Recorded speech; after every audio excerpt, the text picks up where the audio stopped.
எங்க போயிட்டு இந்த கிரி போனை வச்சுட்டு?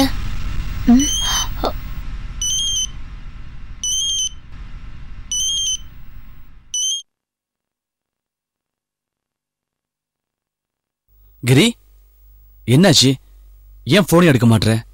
ஏதாச்சும் ப்ராப்ளமா? திலீப், நான் சோனா பேசுறேன். சோனா?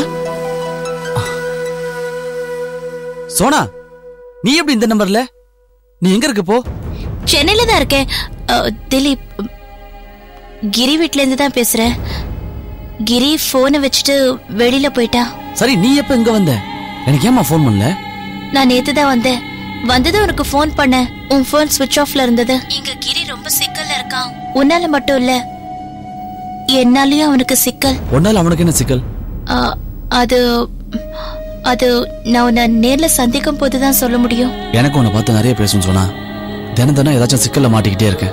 ஒரே ஒரு சந்தோஷமான விஷயம், இங்க ஒரு பொண்ணுக்கு என் அடையாளம் தெரிஞ்சிருக்கு. அந்த பொண்ணை 2-3 டைம் மீட் பண்ண ட்ரை பண்ணேன். மீட் பண்ணதான் முடியல. காரணம் போலீஸ் தான். நான் அந்த பொண்ணை எப்ப மீட் பண்ண போனாலும் போலீஸ் என்ன ஃபாலோ பண்ணுது. அந்த பொண்ணுக்கு என்ன எப்படி தெரியும்? என்ன எதுக்கு போலீஸ் ஃபாலோ பண்ணுது? இது எதுவுமே எனக்கு புரியல. ஒருவேளை கான்பாயோல மினிஸ்டர் கம்ப்ளைண்ட் பண்ணி என்ன ட்ரேஸ் அவுட் பண்ண சொல்லியிருப்பாங்களோன்னு பயமா இருக்கு. உன் பயத்துக்கு ஒரு முடிவு கட்டதா நான் இங்க வந்திருக்கேன்.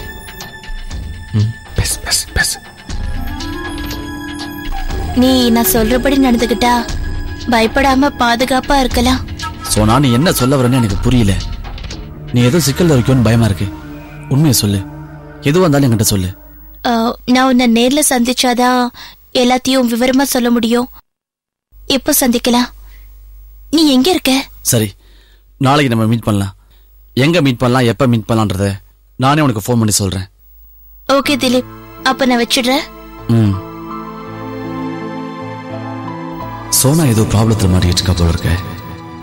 ஒன்னு இந்த மினிஸ்டர் இல்ல கான்பாய், இவங்க தான் ஏதாவது பிரச்சனை பண்ணிருக்கணும்.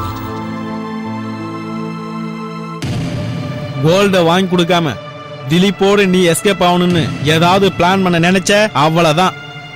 நான் ஈவியருக்கெல்லாம் பார்க்க மாட்டேன். நான் ஒண்ணு அப்படியெல்லாம் பிளான் பண்ண நினைக்கல. பேசினபடி திலீப் கிட்ட இருந்து கோல்ட வாங்கி உங்ககிட்ட கொடுத்துடுறேன். ஆனா திலீப்க்கு எந்த ஆபத்து வரக்கூடாது. அவருக்கு ஆபத்து உருவாக்கணும்னு நீங்க ஏதாவது பிளான் பண்ணீங்க, நான் சும்மா இருக்க மாட்டேன். புரிஞ்சுதா?